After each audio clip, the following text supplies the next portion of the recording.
నూలు నూలులో శతాబ్దాల గౌరవం, పట్టు పరంపరకు ప్రతీక, సంప్రదాయానికి శాశ్వత చిరునామా సఖీ. జీవితం కార్యక్రమానికి స్వాగతం. నమస్తే కళ్యాణి గారు. స్రవంతి మనకి మెయిల్ చేశారండి. తన చిన్ననాటి కథ అది మళ్ళీ ఇప్పుడు రిపీట్ అవుతోంది. సో అమ్మాయికి అసలు ఏం చెయ్యాలి, ఎవరితో మాట్లాడాలి, ఎవరితో చెప్పుకోవాలి, చాలా వరకు ఫేస్ చేస్తున్న ఇష్యూ కళ్యాణి గారు. ఇది మీకు కొంత అవగాహన వచ్చి ఉండొచ్చు. ఎందుకు అసలు అమ్మాయి మాటల్లోనే వినేద్దాము. సో ఒకసారి కాల్ చేసేస్తానండి. హలో హలో, స్రవంతి గారండి? అవునండి. నేను జయానమ్మ, అందమైన జీవితం ప్రోగ్రామ్ నుంచి, సుమన్ టీవీ నుంచి కాల్ చేస్తున్నాను. అవునా మేడం, థ్యాంక్స్ మేడం, మీరే నాకు కాల్ చేస్తున్నారు. అవునమ్మా, అవునవును. బాగున్నావు తల్లి? అసలు బాలేదు మేడం, మాట వరుస చెప్పడానికి కూడా అసలు బాలేదు మేడం. అర్థమవుతోందమ్మా. అయితే నాతో పాటు డాక్టర్ కళ్యాణ్ చక్రవర్తి గారు ఉన్నారు స్టూడియోలో. ఒక్కసారి ఆయనతో మాట్లాడతాలి, నీకు మంచి సలహా ఇస్తారు. నువ్వే చెప్తావు నాకు చాలా మనసు ఊరట కలిగిందని. ఓకే? ఓకే మేడం, అలాగే మేడం. ఓకే అమ్మా, సుమా మాట్లాడు. చెప్పమ్మా, ఏంటి సమస్య? సార్, నా పేరు శ్రవంతి సార్. శ్రవంతి, నాకు ఎలాంటి ప్రాబ్లం ఉందంటే చెప్పుకుంటే తీరలేనంత ప్రాబ్లం ఉంది సార్. నిజంగా అసలు మీరు నాకు కాల్ చేస్తారు అనుకోలేదు, బట్ ఇప్పుడు మీరు కాల్ చేసి మాత్రం చాలా హెల్ప్ చేశారు సార్. చెప్పు నాన్న, సమస్య తప్పకుండా అమ్మా. నీ వయసు ఎంతమ్మా? 22 సార్. 22. చెప్పమ్మా, సమస్య ఏంటో చెప్పు. మ్యారేజ్ అయిందా? సార్, నేను 9th క్లాస్ లో ఉన్నప్పుడు మా ఫ్రెండ్ ఇంటికి ఇట్లా కంబైన్ స్టడీస్ కోసం వెళ్ళేదాన్ని సార్. వెళ్తుంటే ఒక రోజు చాలా లేట్ అయిపోయింది. చాలా లేట్ అయిపోయిందని నేను వస్తున్నాను సార్. దారిలో వస్తుంటే ఎవరో ఫాలో అవుతున్నట్టు అనిపించింది నాకు. ఎవరో ఫాలో అవుతున్నట్టు అనిపిస్తే ఇంకా కొంచెం ముందుకు రాగానే ఒక ఆటో ఉంది సార్. ఆటో ఉండి అతన్ని అన్న కొంచెం ఇక్కడ ఎవరు ఫాలో అవుతున్నట్టు కొంచెం భయంగా ఉంది, జర ఏమనుకోకుంటే కొంచెం నన్ను మా ఇంటి దగ్గర దింపండి అన్న అంటే, అవమ్మా నువ్వు నా చెల్లెలు లాంటి దానివి, నేను సేఫ్ గా తీసుకెళ్తానమ్మా అని నన్ను ఆటో ఎక్కించుకున్నారు సార్. ఏ టైం అమ్మా? ఏ టైం అవుతుంది అప్పుడు? నైట్ 9 అవుతుంది మేడం. అయిపోయిన తర్వాత 9:30 అవుతుంది మేడం. తల్లి ఆటో ఎక్కించుకున్నారు. ఆటో ఎక్కించుకుని కొంచెం ముందుకు వెళ్ళగానే ఇట్లా టర్న్ తీసుకున్నారు. నేను చెప్పాను, అన్న మా ఇల్లు స్ట్రైట్ కే వెళ్ళాలి, ఇట్లా మీరు లెఫ్ట్ తీసుకున్నారంటే, లేదమ్మా ఇది షార్ట్ కట్, మీ ఇల్లు నాకు తెలుసు, నేను ఎప్పుడు ఇటు నుంచే వస్తుంటాను, నేను చాలా సార్లు చూసాను అన్నాడు. అన్నాక మేడం నేను కొంచెం అంటే నాకు అంత తెలియని కూడా తెలియదు మేడం, అట్లా ఆయన చెప్పింది నమ్మేశాను. సరే తీసుకెళ్తారేమో అనుకున్నాను. కొంచెం ముందుకెళ్ళగానే అన్ని చెట్లు వస్తున్నాయి, మొత్తము ముళ్ళు పొదలు అన్ని వస్తున్నాయి. అన్న నాకు మస్తు భయం వేస్తుంది అన్న, జర ఏమనుకోకుండా నన్ను మా ఇంటి దగ్గర దింపేయండి, లేకుంటే ఎక్కడ ఎక్కించుకున్నారు అక్కడనే దింపేసేయండి అని బతిలాడినా అన్నారు మేడం. బతిలాడితే కూడా లేదు, నువ్వు ఇప్పుడు అరిచినావు అంటే మాత్రము నీకు మామూలుగా ఉండదు, నాది ఎట్లా ఉంటుందో చూపిస్తాను, నీకు చావు ఎట్లుంటుందో అట్లా చూపిస్తాను, సైలెంట్ గా నేను చెప్పినట్టు చేసినావా బతికి ఇంటికి వెళ్తావు, లేకుంటే మాత్రం నీ పని మామూలుగా ఉండదు చూడు అని తీసుకెళ్లి నన్ను లాక్కెళ్ళి ఇలా అంటే అలా నన్ను పాడు చేసేసారు మేడం. చాలా అంటే చాలా ఘోరంగా మేడం. అసలు నాకైతే అన్న నీ ప్లీజ్ అన్న మీకు కాలు పట్టుకుంటా అట్లా చేయకండి అన్న, నాకు అసలు నీకు ఎట్లా అనిపిస్తుంది, నీ చెల్లెల్లాగా అనిపించట్లేదు అంటే, ఎవరివే నువ్వు నా చెల్లెలే ఎందుకైతవే, నువ్వేనా నా అమ్మగా పుట్టినవా అని అడిగిండు. ఎట్లంటే అట్లా ఘోరంగా పాడు చేసిండు మేడం. చేసినాక మళ్ళీ నువ్వు ఎవరికైనా చెప్పినావంటే మాత్రం నిన్ను ఇంకా రెండో రోజు నువ్వు మీ అమ్మని చూడవు, మీ ఇంటిని చూడవు, రెండో రోజు తీసుకెళ్లి చంపేస్తాను. ఈసారి నువ్వు ఇంకోసారి ఇట్లా ఇటు నుంచి వెళ్తావు, నేను రోజు నేను పాలైతేనే ఉంటాను. నువ్వు ఎవరికైనా చెప్పినట్టు తెలిసినా లేదంటే నన్ను చూపించినట్టు తెలిసినా నువ్వు ఆ రోజు లాస్ట్ నీకు లైఫ్ ఉండదు, ఇంకా నేను ఆ రోజు చంపేస్తానని బెదిరించింది మేడం. ఇంకా ఇంటికి వెళ్ళినా నెక్స్ట్ డే నుంచి స్కూల్ కూడా వెళ్ళలేదు. ఒక 4 days 5 days అన్నం తినలేదు మేడం. మా మమ్మీ ఏమో మస్తు భయపడుతుంది, ఏమైందమ్మా ఇట్లా ఎందుకు అయిపోతున్నావు, ఎవరైనా ఏమన్నా అన్నారా, ఏమన్నా లొల్లయిందా స్కూల్లో, ఏమన్నా చెప్పమ్మా నాకు అంటే 4 days తర్వాత నేను చెప్పాను మేడం, మమ్మీ నాకు ఇట్లా చేసిన మమ్మీ, ఇట్లా నాకు మస్తు భయం అవుతుంది, నాకైతే ఏడిపోతుంది, ఏం చేయాలో అర్థం కావట్లే, నీకు చెప్దామంటే నువ్వు కొడతావేమని భయం అయింది మేడం. అంటే నేనెందుకు కొడతారా, నేను నీ తల్లిని కదా అని మా మమ్మీ మస్తు ధైర్యం చెప్పింది మేడం. వాడిని చూపించి అన్నది కానీ నాకు ఆ తర్వాత నుంచి వాడు కనిపించలేదు మేడం. తర్వాత నుంచి కనిపించలేదు. మా మమ్మీ ఆ ఇయర్ మొత్తము ఇంకా నాకు అలానే బ్రతకాలి, ఇక సరిగా తినకుండా. స్కూల్ కి అమ్మే తీసుకెళ్లేదా తల్లి నిన్ను? మొత్తం మా మమ్మీ మేడం ఆ రోజు నుంచి నెక్స్ట్ డే నుంచి మా మమ్మీ జాగ్రత్తగా చిన్న పిల్లలు పట్టుకుని వెళ్ళి స్కూల్ కి దగ్గర దింపి స్కూల్ నుంచి తీసుకొచ్చేది మేడం. భయం అయ్యి ఆఖరికి మా డాడీ కూడా ఇవన్నీ తెలియదు. మా తమ్ముడు ఉన్నాడు మేడం, నాకు ఒక తమ్ముడు ఉన్నాడు, తమ్ముడు కూడా తెలియదు మేడం. ఎవరికి చెప్పలా? ఎవరికి చెప్పలేదు మేడం. మా మమ్మీ చెప్పొద్దు అన్నది, ఎవరితో చెప్పొద్దు, నీ ఫ్రెండ్స్ తో కూడా ఎవరితో ఇట్లా చెప్పొద్దు, వద్దమ్మా ఇవన్నీ అని మా మమ్మీ నాకు చాలా ధైర్యం చెప్పింది మేడం. మా డాడీ కూడా ఇచ్చి పంపి ఎప్పుడైనా సరే మా మమ్మీయే తీసుకొస్తుంది మేడం. ఆ ఇయర్ అంతా అట్లా అయిపోయింది. ఇక 10th అయిపోయినాక డైరెక్ట్ నన్ను హాస్టల్ వేసేసారు మేడం. హాస్టల్ వేసాక ఇంకా డిగ్రీ వరకు కంప్లీట్ చేశాను. మా మమ్మీ నాకు ఇక డిగ్రీ అయిపోయాక పెళ్లి చేసుకుంది కానమ్మా, ఇంకా చదువు అయిపోయింది కదంటే, లేదమ్మా నాకు పెళ్ళొద్దు, ఏమొద్దు, నాకు అసలు ఇలా అయిపోయింది, వాళ్ళకి తెలిస్తే ఎవరికైనా తెలిస్తే మళ్ళీ తర్వాత అసలు మేడం చాలా అంటే చాలా అసలు అది నా మైండ్ లో ఎలా నాటుకుపోయిందంటే నన్ను అంత ఘోరంగా చేశారు మేడం వాడు ఆ రోజు.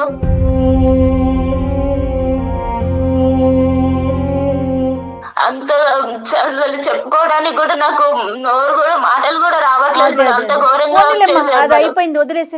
తర్వాత అయితే ఇక పెళ్లి చేసుకుంది కానమ్మా అని మా మమ్మీ పెళ్లి సంబంధాలు చూస్తుంది. వద్దమ్మా నాకు అసలు వద్దంటే మా మమ్మీ చాలా మోటివేట్ చేసింది మేడం. వద్దమ్మా ఇట్లాంటివి మర్చిపోవాలి, ఏదో దెబ్బ తగిలింది అనుకుని మర్చిపో, ఇలాంటివన్నీ మైండ్ లో పెట్టుకుని నీ జీవితం నాశనం చేసుకోకమ్మా, నీకంటూ నేను ఉన్నాను కదా, రేపు నేను లేకపోతే ఇంకెవరు ఇలానే బ్రతకలేవు కదా అని ధైర్యం చెప్పి పెళ్లి చేసింది మేడం.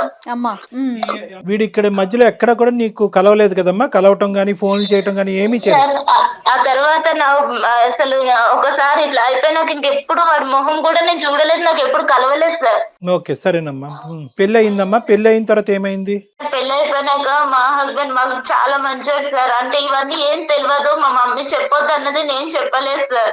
తర్వాత కొంచెం మంచిగా చూసుకున్నాను. ఒక 7 months వరకు మా ఆయన దగ్గరికి వెళ్ళాలంటేనే నాకు చాలా భయం అయింది సార్. మా అమ్మకి చెప్తే మా అమ్మ అన్నది కొంచెం చిన్న పిల్ల కదయ్యా, ఏం అనుకోకు, కొంచెం అడ్జస్ట్ అవ్వు, రాను తెలుసుకుంటది అని మా మమ్మీ సర్ది చెప్పేది మా ఆయనకు కూడా. అలా అయ్యాక కొంచెం మా ఆయన చూపించే ప్రేమ, మా ఆయన ఇట్లా మంచిగా చూసుకోవడం చూసి ఇక మా ఆయనకి దగ్గరయ్యాను సార్. ఇక మాకు ఒక పాప కూడా పుట్టింది సార్. 1 year పాప ఉంది ఇప్పుడు నాకు. పాప కూడా పుట్టింది సార్. ఇక తర్వాత ఒక రోజు మా ఆయన ఒక ఫంక్షన్ ఉంది, ఇట్లా ఉందమ్మా నేను వెళ్ళేసి వస్తా, మా ఫ్రెండ్స్ అందరినీ ఇట్లా కలిసేసి రావాలి, రియూనియన్ జరుగుతుందని వెళ్తున్నాను, మా ఫ్రెండ్స్ చిన్నప్పుడు ఫ్రెండ్స్ అందరు కలుస్తున్నారు, నేను వెళ్ళేసి వస్తాను అని ఒక రోజు వెళ్ళారు మేడం. వెళ్ళాక ఇంకొక రోజు నైట్ వాళ్ళ ఫ్రెండ్ తీసుకుని వచ్చారు. ఆయనని చూడగానే సార్ నాకు అక్కడనే గుండె ఆగిపోయింది. అసలు నాకు చేతుల్లో చెమటలు పట్టేస్తున్నాయి, అసలు ఒళ్ళంతా వణికిపోతుంది. ఎందుకలా? నాకు 9 years బ్యాక్, నాకు 9th class లో ఉన్నప్పుడు నన్ను ఎవరైతే ఆటోలో తీసుకెళ్లి నన్ను పాడు చేశాడో వాడే మా హస్బెండ్ తో వచ్చాడు సార్, మా హస్బెండ్ ఫ్రెండ్ అని. ఇక వాడు నన్ను చూడగానే ఎందుకో సార్ ఎట్లా కన్నింగ్, ఎంత ఏదో సాడిష్ నవ్వినట్టు నవ్వుతున్నాడు. మళ్ళీ మా ఆయన దగ్గరకు వచ్చి మీ భార్యనా, నాకు చెల్లెలవుతుంది కదా, నువ్వు చెప్పనే లేదు, ఇప్పటిదాకా చూపించనే లేదు అని చాలా అంటే చాలా సొంత మనిషిలాగా మాట్లాడుతున్నాడు. నన్ను చూస్తూనేమో ఇంత కన్నింగ్ గా చూస్తున్నాడు. నీకు అర్థమైంది? అర్థమైపోయింది. నాకు అప్పటికే భయం అవుతుంది, కాళ్ళు చేతులు అంతా వణికిపోతున్నాయి. మా ఆయన అడిగాడు, ఏంటి శ్రవంతి ఇట్లా జ్వరం వచ్చిందా ఏంటి, అట్లా అయిపోయావు, ఇందాకలాగా బానే ఉన్నావు కదా, ఇప్పుడు ఏమైంది అంటే, చెల్లెలకి ఏమన్నా నీరసంగా ఉందేమోరా, తిన్నదో లేదో అడుగు ఒకసారి, నువ్వు లేవని, నువ్వు ఇటు వచ్చావు కదా, నువ్వు లేవని తినలేదేమో అని ఎంత చాలా నైస్ గా మాట్లాడుతున్నారు మా ఆయనతో. ప్రేమ కురిపించాడు. ఆ తర్వాత నుంచి మేడం నెక్స్ట్ డే నుంచి రోజు రావడం స్టార్ట్ చేశాడు ఇంటికి. రోజు రావడం స్టార్ట్ చేశాడు. ఇక మా ఆయనకేమో ఇట్లా లెటర్స్ రాస్తున్నాడు, ఆకాశరామన్న లెటర్స్ లాగా రాస్తున్నాడు. నీ భార్య గురించి నీకు తెలుసా, నువ్వు ముందే కనుక్కున్నావా, నీ భార్య ఎవరితో ఎఫ్ఐఆర్ ఏం లేదా, నీ భార్యకి ఏమన్నా ఇంతకు ముందు ఏమన్నా ఉందా, అన్ని కనుక్కుని చేసుకున్నావా అన్నట్టు ఇట్లా లెటర్స్ రాయడం స్టార్ట్ చేశాడు మేడం. మెసేజ్లు కానీ లెటర్స్ కానీ రాయటం మొదలు పెట్టాడు. కానీ మీ హస్బెండ్ వచ్చి నిన్ను ప్రశ్నించాడమ్మా, ఏంటి ఇదంతా అడిగాడా?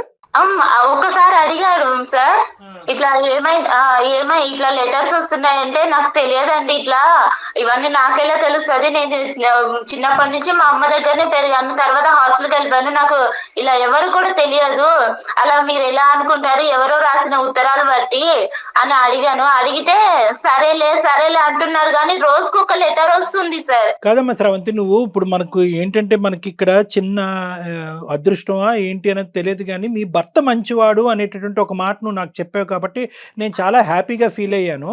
నీ భర్తకి నువ్వేంటో తెలుసు, నీకు నువ్వు భర్త ఏంటో తెలిసినప్పుడు ఇప్పటికైనా కూడా గుట్టిప్పి ఇది జరుగుతుందని చెప్పుంటే సరిపోద్ది కదా, ఎందుకు భయపడ్డావు? సార్ ఇప్పుడు నేను ఇప్పుడు చెప్తే ఎలా సార్, పెళ్ళి అవ్వక ముందో పెళ్లి తర్వాత ఫస్ట్ చెప్పుంటే ఆయన నన్ను అర్థం చేసుకునేవారేమో. ఇప్పుడు వీడు కళ్ళ ముందుకు వచ్చాక ఇప్పుడు చెప్తే మోసం చేస్తాను అన్నదా సార్? అమ్మ ఇక్కడ ఏంటంటే వాడికి ఇప్పుడు ఎవడైతే ఈడు ఉన్నాడో ఈ దొంగనా డాష్ గాడు, వీడు బాగా స్టడీ చేశాడు చిన్నప్పటి నుంచి, మీ హస్బెండ్ని స్టడీ చేశాడు, ఎందుకంటే చిన్ననాటి స్నేహితుడు, ఇతను చాలా మంచోడు, ఇతను నోట్లో నాలుగు లేదు అనేది అక్కడ స్టడీ చేశాడు. ఇక్కడ ఏమొచ్చి నువ్వు బాధితురాలు పొజిషన్లో ఉన్నావు కాబట్టి అప్పుడు గుట్టు ఇప్పందని ఇప్పుడు ఎందుకు గుట్టు ఇప్పుతావు అనేటటువంటి ఉద్దేశం ఏంటంటే రెండు వైపుల నుంచి వాడికి అడ్వాంటేజ్ అయిపోయింది. అడ్వాంటేజ్ అవటం వల్ల ఏమవుతుందంటే సెకండ్ అటెంప్ట్ లోకి వచ్చాడు. ఇప్పుడు ఫస్ట్ అటెంప్ట్ లో మానభంగం చేశాడు, సెకండ్ అటెంప్ట్ లో ఇంకో అటెంప్ట్ అంటే నీ దరిదాపుల్లోకి వచ్చేస్తున్నాడు అనమాట, మళ్ళీ ఎంట్రీ ఇస్తున్నాడు వాడు.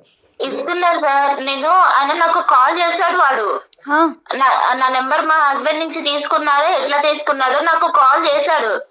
చేసి ఏంటి బాగున్నావా, అన్ని మర్చిపోయావా, కొత్తగా మళ్ళీ నీకు కొత్త ఎక్స్పీరియన్స్ అవుతుందా అని ఎలా అంటే అలా చండాలంగా మాట్లాడుతున్నాడు. నాతో ఎక్స్పీరియన్స్ బాగుందా, మీ ఆయనతో బాగుందా అన్నట్టు మాట్లాడుతున్నాడు.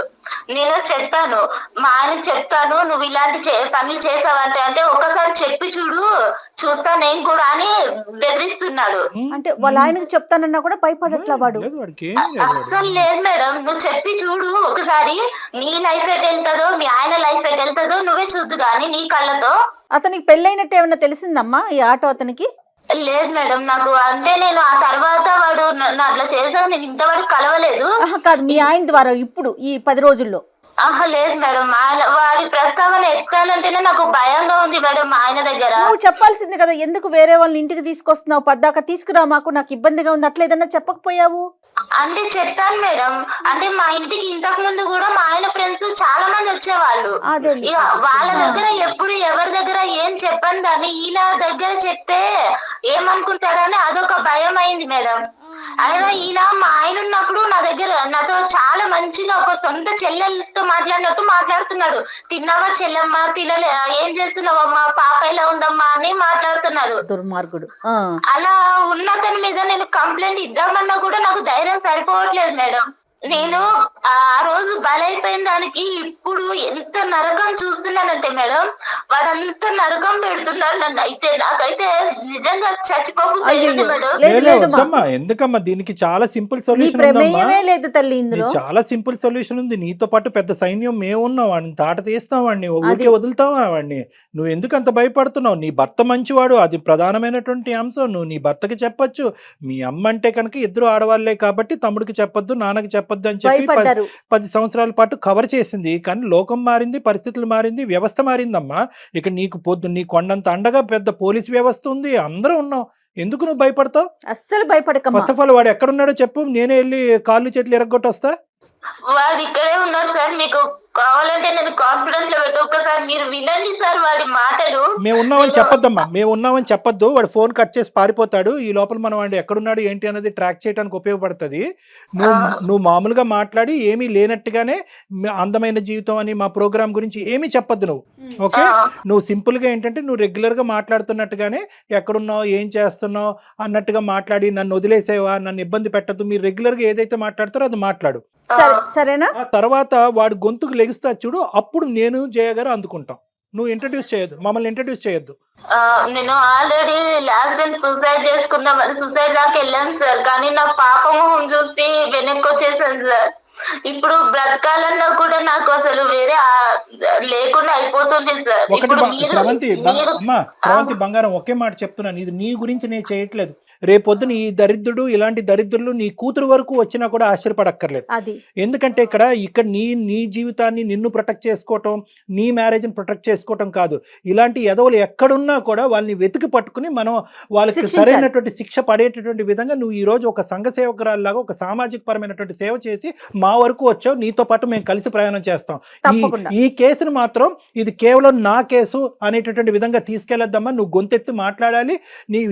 ఇది మనం ఖచ్చితంగా వాడిని శిక్షించాలి. కాబట్టి నీ యొక్క తోడ్పాటు మాకు కావాలి. నీలాంటి ఆడపిల్లలందరికీ కూడా ఇలా కూడా నేను బయటికి రావాలని తెలియాలి తల్లి. ఇంకోటి ఏంటంటే దయచేసి నీ మనసులో నువ్వు పోస్ట్ ట్రామాటిక్ స్ట్రెస్ డిసార్డర్ అంటారమ్మా. అంటే ఒక ఆడపిల్లకి ఇలా మానభంగం జరిగినప్పుడు ఆ జ్ఞాపకాల నుంచి బయట పడలేక చాలా మంది ఏంటంటే పెళ్లిళ్ళు చేసుకోరు, కొంతమంది పెళ్లిళ్ళు చేసుకున్నా కూడా సంసారం కూడా చేయడు, మగజాతిని అసహించుకుంటూ ఉంటారు. ఇప్పుడు ఇదేంటంటే దీంతో పాటు వీడు మళ్ళీ నీ ఎదురుగుంటే ప్రత్యక్షమయ్యాడు. ప్రత్యక్షం అవడంతో నీ పాత జ్ఞాపకాలు వచ్చి రేపు నువ్వు కంప్లీట్గా మెంటల్ పేషెంట్ అవుతావు అనేటటువంటిది కూడా మనకు తెలియదు. ఇది నెంబర్ 2.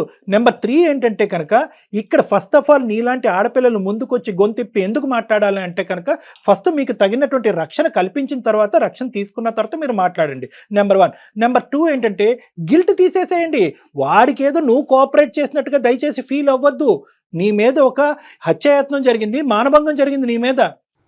కాబట్టి ఫస్ట్ ఆఫ్ ఆల్ నీ మైండ్లోంచి ఏంటంటే నీ భర్తతో చెప్తున్నప్పుడు కానీ మాతో చెప్తున్నప్పుడు కానీ సమాజంలో రేపొద్దున ఎవరైనాతో మాట్లాడే పెద్దలతో మాట్లాడే పరిస్థితి వచ్చినప్పుడు నేను తప్పు చేశానేమో అనేటటువంటి ఫీలింగ్తో నువ్వు బయటకు రా. నువ్వు ఏ తప్పు చేయలేదు, నువ్వు నిన్ను సేవ్ చేసుకోవటమే కాకుండా వీడు చాలా మందితో ఇటువంటి ఆట ఆడుంటే కనుక అటువంటి ఆడపిల్లలందరూ కూడా ఈరోజు బయటకు వస్తారు. ఆ ఆడపిల్లలందరూ కూడా బయటకు రావాలి. వాళ్ళకు కూడా మనం రక్షణ కల్పించిన వాళ్ళం అవుతాం. ఇది ఇప్పటిదాకా నాకు మా అమ్మకే మాత్రమే తెలుసు సార్ ఈ విషయం అనేది. ఇప్పుడు వాడు ఎలా బెదిరిస్తున్నాడంటే నీ భర్తకు చెప్తాను, నీకు లైఫ్ లేకుండా చేస్తాను, మొత్తం ఆ రోజు నేను ఫొటోస్ కూడా తీసాను, మొత్తం అన్ని నెట్ లో పెట్టేస్తాను, నీకు అనేది లైఫే లేకుండా చేస్తాను నేను. నీ భర్తకు చెప్పాక ఒక్కసారి నువ్వు అనుకుంటున్నావు కదా నా భర్త ఉన్నాడు అని, నువ్వు నాకు లొంగట్లేదు కదా, నీ భర్తనే నీకు కాకుండా చేస్తాను అని ఎట్లా బెదిరిస్తున్నాడు మేడం. నువ్వేమి భయపడకమ్మా, డాక్టర్ గారు ఉన్నారు, సుమన్ టీవీ తరపున మేమున్నాము. అంత చేయాలి అంటే కనుక ఫస్ట్ ఆడు ఉండాలి కదమ్మా. ఫస్ట్ అదంతా మేము చూసుకుంటాం. ఇప్పుడు వరకు నువ్వు ఒక్కదానివే లోపల యుద్ధం చేసావు. ఇప్పుడు మాకు చెప్పిన తర్వాత మేమేమి ఇలా చేతులు కట్టుకుని కూర్చోం కదా. మేము తీసుకోవాల్సిన స్టెప్స్ మేము తీసుకుంటాం. కాబట్టి అవన్నీ ఆ భయాలన్నీ తీసి పక్కన పెట్టు. నీకు పూర్తి స్థాయిలో సంరక్షణ అనేది మా తరపు నుంచి ఉంటుంది. వాడిని ఎక్కడైతే శిక్షించాలో ఎలాగైతే లోపల పెట్టాలో అదంతా మేము ఆలోచిస్తాం. ఓకేనా? నేను చెప్పినటువంటి పద్ధతిలో వాడికి ఫోన్ కలిపంతే. మేమేమి బ్యాక్గ్రౌండ్ లో మాట్లాడాం. ఓకే సార్, అలాగే కలుపుతున్నాను సార్. కల్పమ్మ. వాడి పేరేంటమ్మా? వాడి పేరు శ్యామ్ సార్. శ్యామ్. కల్పమ్మ చెప్పు. ఇంతమంది పసిపిల్లల అబ్యూస్ కి గురవుతున్నారు కదా కళ్యాణ్ గారు. మన దగ్గరికి వచ్చింది హ్యాపీ రామమ్మాయిలు ఎంతమంది ఉన్నారు? మీరు మాట్లాడుతున్న వ్యక్తి మీ కాల్ ను హోల్డ్ లో ఉంచారు. వాడి బాధితులు ఎంతమంది ఉన్నారు? ఇటు ఫ్యామిలీకి చెప్పుకోలేరు. హలో హలో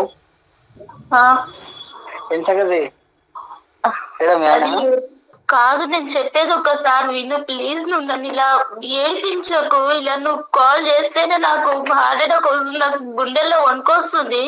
ప్లీజ్ నీకు దండం పెడతా, ఎందుకు నన్ను ఇంత బ్లాక్ మెయిల్ చేస్తున్నావు? నువ్వు చేసిన దానికి ఏ రోజైనా నేను బయట పెట్టానా? నేను వదిలేసాను కదా, ఇప్పుడు మళ్ళీ ఎందుకు నా లైఫ్ లోకి వచ్చి ఇట్లా ఆడుకుంటున్నావు? నువ్వు అంటే నాకు ఇష్టం అనేది చెప్తున్నావు కదా. నువ్వు ఏమని ఇష్టం అంటున్నావు? ఒకసారి పాడు చేసేసి నన్ను నా లైఫ్ అంతా పాడు చేసేసావు. నాకంటూ వెనక్కి తిరిగి చూసుకుంటే నువ్వు చేసిన అగాయించిన తప్ప నాకంటూ ఒకటి సంతోషం అనేది లేకుండా చేసావు. మళ్ళీ ఇప్పుడు నా భర్తతో నేను కొద్ది గొప్ప మర్చిపోయిన భర్తతో సంతోషంగా ఉంటే ఇప్పుడు మళ్ళీ నువ్వు నా లైఫ్ లోకి వచ్చి నా లైఫ్ నాశనం చేయాలని చూస్తున్నావు. ఏం అధికారం ఉందని చెప్పు నా లైఫ్ ని ఇట్లా ఆడుకుంటున్నావు? నా మీద ఇష్టం ఉంటేనే కదా నువ్వు ఇన్ని రోజుల పంట చెప్పకుండా ఉండేది. నేను ఇష్టంతో కాదు, నా తల్లి చెప్పిన మాట కోసం, మా అమ్మ వద్దమ్మా ఆడపిల్ల జీవితం బయటికి వెళ్తే అల్లరవుతుందని మా అమ్మ నాకు చెప్పిన మాట కోసం నేను చెప్పలేదు. నాకు అవన్నీ సంబంధం లేదు. ఒప్పుకుంటున్నావా లేదా? నీ బండారం మొత్తం బయట పెడతా, మీ ఆయనకు మొత్తం చెప్పేస్తా. నేను నీకు దండం పెడతా, ఇలాంటి అన్ని చెయ్యకు ప్లీజ్, నన్ను వదిలేసాయి. అవన్నీ నాకు సంబంధం లేదు. నేను నిన్ను కోరుకుంటున్నా, ఒక్కసారి నువ్వు కావాలని కోరుకుంటున్నా. నువ్వు వస్తావా లేదా? నేను రమ్మంటావా నన్ను? నేను రాలేదు, నీకు దండం పెడతా ప్లీజ్. ఇంత రిక్వెస్ట్ చేస్తున్నాను కదా, ఇంత రిక్వెస్ట్ చేస్తున్నాను కదా. చిన్నప్పుడే నచ్చినావు. ఇప్పుడు నువ్వు ఇంకా చాలా అందంగా ఉన్నావు. ఇప్పుడు నువ్వు కావాలని కోరుకుంటున్నా. లేదు అంటే నీవన్నీ నా దగ్గర ఉన్నాయి. అన్ని బండారం మొత్తం బయట పెట్టేస్తా నేను. మీ ఇంట్లో ఆడవాళ్ళు ఉండరా? నీకు అమ్మ అక్క చెల్లి ఎవరు లేరా? అవన్నీ నీకు సంబంధం లేదు. నువ్వు ఒప్పుకుంటున్నావా లేదా? నీ అన్ని బయట పెట్టమంటావా? ఏం బయట పెడతావు? నాకు చచ్చిపోమంటావా చెప్పు. ఎందుకు ఇంకా ఏడిపిస్తున్నావు? నేనేమన్నా అన్యాయం చేస్తానా నీకు అసలు? నేనంటే ఇష్టం ఉంటేనే కదా నువ్వు ఇన్ని రోజుల పాటు సైలెంట్ ఉన్నది. నేను అంటే ఇష్టం ఉండి కాదు సైలెంట్ గా ఉన్నది. నా భర్త మీద గౌరవంగా నేను సైలెంట్ గా ఉన్నాను. ఇప్పుడు నేను కావాలనుకుంటున్నా.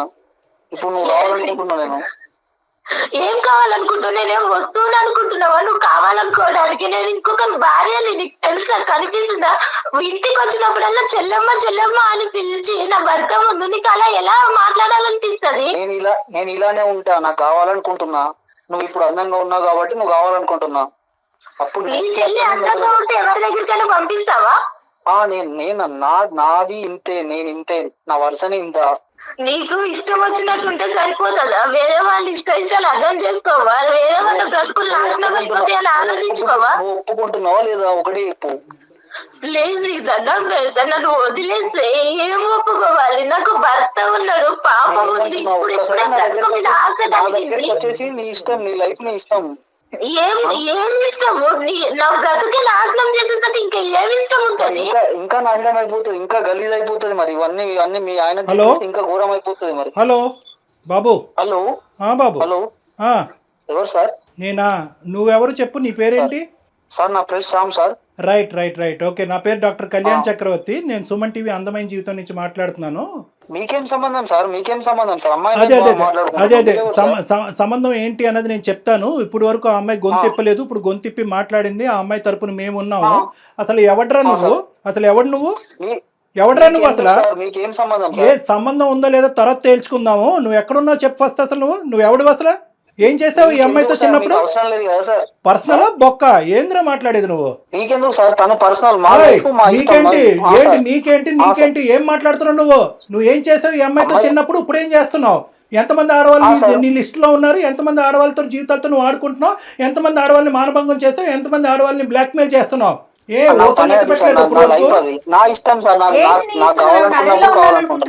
ఊసలు లెక్క పెట్టలేదు నువ్వు ఇప్పుడుకొచ్చి. హలో మక్కులు ఎరదంటారు. ఎవరనుకున్నావు? చూసుకున్నావా? ఏం మాట్లాడుతున్నావు నువ్వు? చూసుకున్నాం సార్. ఏం చెప్తారో చేసుకోండి సార్. ఏం చేస్తారో చేసుకోవాలట కళ్యాణ్. ఏం చెప్తారో చేసుకోండి. నువ్వు ఎంతమంది ఉన్నారు? నువ్వు ఎంతమందితో ఇలా ఆడుకున్నావు అన్నది ఒక్కసారి నాకు చెప్పు. ఈ అమ్మాయి ఒక్కతేనే ఎంతమంది ఉన్నారు? మొత్తం అందరినీ ఆడపిల్లలందరూ ఎవరినైతే నువ్వు ఆడుకున్నావు అందరినీ బయటకు తీసుకొస్తా. అమ్మాయి నా పర్సనల్ సార్. మీరెవరు సార్ మధ్యలో? మీకేం సంబంధం సార్? ఏంటి పర్సనల్? నా పర్సనల్ అమ్మాయి. అసలు పర్సనల్. నువ్వు ఎక్కడున్నావు చెప్పు. అసలు ఎక్కడున్నావు? ఏ ఊర్లో ఉన్నావు నువ్వు?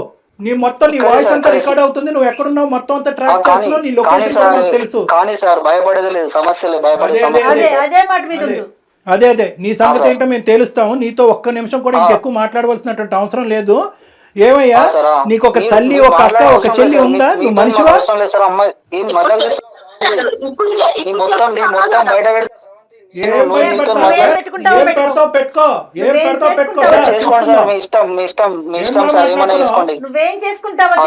బయట పెడతావా? ఏం బయట పెడతారా? కాళ్ళు చేతులు ఉండాలి కదా నీకు, మెడ మీద తలకే ఉండాలి కదా నువ్వు బయట పెట్టాలంటే. చూసుకుందాం. చేసుకోండి సార్. మీ ఇష్టం ఉన్నట్టు చేసుకోండి. ఏం తీసుకుంటారో చేసుకోండి. అది ఇప్పుడు దారిలోకి వచ్చి నీ పని చెప్తా ఉండు. అసలు నువ్వు ఫోన్ చేసుకోండి సార్. నీతో అసలు ఒక్క నిమిషం కూడా మాట్లాడటానికి లేదు. లొకేషన్ కూడా ట్రాక్ చేసాము. నీకు ఇప్పుడే పోలీసులు వస్తారు. నీకు నువ్వు ఎలా బతికి బయట పడతావో చూద్దాం. కాదు శ్యామ్, అసలు నువ్వు మనిషివేనా? ఉన్న బంధాలు విలువలు అన్ని ఇంత దిగదా? చిచి, అసలు మాట్లాడటానికి మాట్లాడటం ఏం లేదు. సార్ మీతో కూడా నేను మాట్లాడాల్సిన అవసరం లేదు సార్. Right sir. వాడేం మనిషి కళ్యాణ్ గారు? అసలు భయం కూడా లేదా మనిషికి? మేడం ఇప్పుడు వాడు ఏంటంటే ఈ అమ్మాయితో ఒక్కటే. శ్రవంతి నువ్వు లైన్ లో ఉన్నావమ్మా? లైన్ లోనే ఉన్నాను సార్. పెట్టేశాడు కదా అతను. పెట్టేశారు మేడం. చూసారా సార్ మీ ముందే ఎలా మాట్లాడుతున్నాడు, ఇంకెంత టార్చర్ పెడుతుంటారా? అమ్మ ఇది సుమన్ టీవీ వరకు స్రవంతి తీసుకొచ్చినటువంటి ఒక కథ మాత్రమే. ఇలాంటి ఎన్ని కథలు ఉన్నాయేమో అన్నట్టు నాకు అనిపిస్తుంది. ఎందుకంటే కనుక మనం ఎందుకు ఎవరినైనా క్రానిక్ అఫెండర్ అని మనం ఎప్పుడు అంటాం, పీడోఫైల్స్ అంటాం. అంటే చిన్నపిల్లల్ని సెక్షువల్గా మానభంగం చేసుకుంటూ వాడుకుంటూ పెద్దవాళ్ళకి చెప్పకుండా భయపెడుతూ వాళ్ళ నోట్లో గుడ్డలు కూరేటటువంటి ఇలాంటి వాళ్ళు పీడోఫైల్స్ అంటారు. ఎందుకు వీడి గురించి ఇంత ప్రత్యేకంగా మనం ఈ రోజు మాట్లాడుకోవాలి, నాకు ఎందుకు అంత స్థాయి కోపం వచ్చిందంటే ఈ టోన్లో నేను ఎప్పుడూ మాట్లాడలేదు. ఎందుకంటే వీళ్ళందరూ చాప కింద నీరులాగా చాలా మంది ఆడపిల్లలతో కుటుంబ సభ్యుల్లోనే ఉండేటటువంటి ఎదవలు కొంత ఉన్నారు. ఈడంటే కనుక బయట ఎక్కడి నుంచో పరిచయం అయ్యి నీకు తెలిసి తెలియకుండా ముక్కు మొహం తెలియని వాడు ఆటో ఎక్కావు. నీలాంటి ఆడపిల్లలు ప్రధానంగా గుర్తుపెట్టుకోవాల్సినటువంటి ముఖ్యమైనటువంటి అంశం ఏంటంటే ఇటువంటి వాళ్ళు ఉంటారు, తస్మాత్ జాగ్రత్త. మీ ఎడం వైపు కుడివైపు ఎక్కడన్నా ఉంటారు, మీ కుటుంబంలోనే ఉంటారు, మీ స్నేహితుల మధ్యలో అన్నా ఉంటారు, స్కూల్లో అన్నా ఉంటారు, ఆటో డ్రైవర్లు రిక్షా డ్రైవర్లు లాగా ఉండొచ్చు. తస్మాత్ జాగ్రత్త అనేది ఈరోజు నీ ద్వారా మేము అందరికీ చెప్పేటటువంటి మెసేజ్. వీడిని ఎందుకు క్రానిక్ అఫెండర్ అన్నానంటే వీడు అప్పుడు తప్పు చేశాడు. ఈ మధ్యలో అంటే నువ్వు 9 సంవత్సరాలు 10 సంవత్సరాల పాటు ఏర్పడినటువంటి గ్యాప్లో ఎక్కడ కూడా వాళ్ళు మార్పు రాలేదు. ఎందుకు అంటే కనుక వాళ్ళకి ఇచ్చేటటువంటి బలం ఏంటంటే మీలాంటి ఆడపిల్లలు నమ్మి అక్కడికి వెళ్ళటం అనేటటువంటి ఒక బలం అయితే మీరు మీ తల్లులు ఏంటంటే ప్రాణభయాలతో పరువు భయాలతో ఏంటంటే ఇది గుప్పుట్లో పెట్టేసి ఇలా కప్పేస్తారు చూడు, బయట ప్రపంచానికి తెలియకుండా. అది మీ వరకు మీకు న్యాయం అనిపించవచ్చు, ఏదో జరిగిపోయిందమ్మా వదిలేద్దామమ్మా పెళ్ళి అని చెప్పి పెళ్ళి అవ్వాలనేటటువంటి దాస్తారు చూడు, అది వాళ్ళ బలం. ఆ బలంతో ఏంటంటే ఈరోజు మళ్ళీ 9 సంవత్సరాల తర్వాత ఆడు మీ ఆయన్ని బాగా స్టడీ చేశాడు, నిన్ను బాగా స్టడీ చేసి మీ ఆయన దగ్గర మార్కులు కొట్టేసేటటువంటి విధంగా కొట్టేసి ఎక్కడా కూడా 0.5% పశ్చాత్తాపం కూడా పొందకుండా నిన్ను మళ్ళీ ఈరోజు మళ్ళీ ఇచ్చేయడానికి ట్రై చేస్తున్నాడు. సో ఇలాంటి వాళ్ళకి మనం ఎప్పుడు కూడా గుర్తుపెట్టుకోవాల్సింది ఏంటంటే మనం జాగ్రత్తగా ఉంటాం, రెండోది గొంతు విప్పి మాట్లాడటం. ఎందుకంటే ఇప్పుడున్నటువంటి వ్యవస్థలో అమ్మ ఏదో స్రవంతి ఇక్కడికి వచ్చేసి చెప్పేసింది అని పబ్లిక్ అందరికీ చెప్పేసి నీ ఫోటోలు ఇవన్నీ చూపెట్టడం జరగదు. అందుగురించే ఏంటంటే చాలా గోప్యంగా ఉంటుంది, ఇలాంటి అంశాలు కూడా చాలా గోప్యంగా ఉంచుతాం అనమాట. పోలీస్ వ్యవస్థ కూడా చాలా గోప్యంగా వస్తుంది, ఇన్వెస్టిగేషన్ చాలా గోప్యంగా ఉంటుంది. మీ పరువులు ఎక్కడికి పోవు. నువ్వు అవన్నీ దాచిపెట్టేసి ఈరోజు ఆఖరికి నీ ప్రాణాల మీద తీసుకొచ్చి నీ భర్తకు కూడా చెప్పనటువంటి పరిస్థితికి తీసుకొచ్చావు. అర్థమైందమ్మా? సో నీ ఇక్కడ భయపడవలసినటువంటిది ఏమీ లేదు. వాడి లొకేషన్ ఏంటి, వాడు ఎక్కడుంటాడు ఏంటి మొత్తం ట్రాక్ చేసాం, మనం ట్రాక్ చేశారు మన వాళ్ళు. సో ఇప్పుడే ఇమీడియట్గా నువ్వు ఫోన్ పెట్టేసిన తర్వాత నువ్వు ఎక్కడుంటే చెప్తే కనుక మా వాళ్ళు నీ దగ్గరకు వస్తారు, నిన్ను మా దగ్గర తీసుకొస్తారు. ఇక్కడి నుంచి మనం పోలీస్ స్టేషన్కి వెళ్దాము, తగినటువంటి కంప్లైంట్ ఇద్దాము, వాడిని వెంటనే కటకటాలు వెనకట్లు పంపించేటటువంటి ప్రయత్నం చేద్దాం. దీనికల్లా నువ్వు ధైర్యంగా ఉండాలి తల్లి, అదొక్కటే నువ్వు చేయాల్సింది. నువ్వు ధైర్యంగా ఉండాలి, నువ్వు మాట్లాడాలమ్మా, మాట్లాడాలి. అంతే కదా కళ్యాణ్ గారు? అలాగే సార్, అలాగే మేడం. ఓకే ఓకే, మీరు ఒక్కసారి హెల్ప్ చేసి పెడితే నా ప్రాణాలు కాపాడాలి సార్. వాడు బెదిరింపులు వాడి కోసం నీ ప్రాణం ఎందుకమ్మా పణంగా పెట్టాలి? ఇది మా బాధ్యత, ఇది మా బాధ్యత. నీకు ఒక కూతురు ఉంది, నీకు ఒక జీవితం ఉంది, నువ్వు కూడా కొద్దిగా స్వార్థంగా ఆలోచించాలి. వాడెవడో ఎదవ వల్ల నువ్వు ఈరోజు ప్రాణాలు తీసుకోవాల్సినటువంటి అవసరం లేదు. ముందుకురా, రాణి లక్ష్మీబాయి లాగా ఫైట్ చేయి, నీతో పాటు మేము ఉన్నాం. ఖచ్చితంగా సుమన్ టీవీ ఉంది, డాక్టర్ గారు ఉన్నారు, అందరం ఉన్నామమ్మా. వ్యవస్థలో ఉన్నాం మనమేమి ఎక్కడ మనుషులు లేని చోట కాదు ఉన్నది. ధైర్యంగా ఉండు, నువ్వు ధైర్యంగా ఉండు. నెక్స్ట్ ఏం చేద్దాం అనేది ఆలోచిద్దాం, సరేనా? నువ్వు అసలు నీకు ధైర్యమైన ఏంటంటే సుమన్ టీవీ అందమైన జీవితానికి నువ్వు ఎప్పుడైతే మెయిల్ చేసావో అప్పుడే నీకు ధైర్యం ఉన్నట్లే. ఓకే, అర్థమైందమ్మా? నువ్వు ఎక్కడ తగ్గద్దు, నువ్వు జాగ్రత్తగా ఉండు, తలుపులు వేసుకుని ఉండు, జాగ్రత్తగా ఉండు. మేము ఇప్పుడే ఏ స్టెప్స్ తీసుకోవాలో ఆ స్టెప్స్ తీసుకుంటాం. నీ లొకేషన్ షేర్ చేయమ్మా, నీ అడ్రస్ కూడా షేర్ చేయి, మేము చేస్తాం ఏం చేయాలంటది. ఓకే, చేస్తాను సార్. ఇప్పుడు అది బెదిరించాలి కదా, వాడు ఇప్పుడు ఇంటికి వచ్చి ఏం చేయాలి? ఏం చేయడమ్మా, వాడు ఏమి చేయడమ్మా. మేము తక్షణమే నీ చుట్టుపక్కల ఉండేటటువంటి వాళ్ళతో కూడా మేము మాట్లాడతాము, పోలీసులను కూడా అక్కడ దగ్గరలోకి పంపిస్తాము. మొత్తం నీకు కావాల్సిన రక్షణ అంతా కూడా మేము ఇస్తాం, డోంట్ వరీ. వాడు ఎప్పుడైతే ఇప్పుడు డాక్టర్ గారు మాట్లాడారో అప్పుడే అతనికి అర్థమైంది, ఓహో ఈ అమ్మాయి ఎవరికో చెప్పేసింది అన్న విషయం అతనికి అర్థమైపోయే ఫోన్ పెట్టేశాడు. ఓకేనా? నువ్వేం భయపడకు తల్లి. మేడం చిన్న హెల్ప్ చేయండి మేడం, చిన్న ఒక్క సాయం చేయండి మేడం. చెప్పమ్మా, చెప్పు. ఈ విషయం నా భర్తకి నేను ఎలా చెప్పాలో నాకు అర్థం కావట్లేదు మేడం. ఓకే, డోంట్ వరీ అమ్మా, డోంట్ వరీ. ఆ పాత్ర కళ్యాణ్ గారు తీసుకుంటారు. భర్తకి అర్థమయ్యేలాగా కొంచెం చెప్పండి మేడం. తప్పకుండా. అన్ని జాబ్స్ కంటే ఈ రోజు మాకు పెట్టినటువంటి అన్ని జాబ్స్ కంటే ఈజియెస్ట్ ఉద్యోగం అదొకటే, అదే జాబ్. ఇప్పుడు మీ భర్తకి చెప్పడం చాలా సులభం. అది మా ద్వారా మేము టేకప్ చేసి ఇంత చేసేటటువంటి వాళ్ళు అది చెప్పడం. నీ పెళ్లికి కానీ నీ జీవితానికి కానీ ఎటువంటి డోకా లేదు. మీ భర్తకి సరైనటువంటి పద్ధతిలో మేము చెప్తాం. డాక్టర్ గారు ఎలా కన్వే చేయాలి చేయాలో అలా కన్వే చేస్తారు. అతని ఓకే, సపోర్ట్ కూడా మనకు ఉంటది. ఓకేనా? అలాగే నువ్వు ధైర్యంగా ఉండు. ఓకేనమ్మా, బాయ్ అమ్మా, టేక్ ఓకే సార్, అలాగే సార్. Bye bye.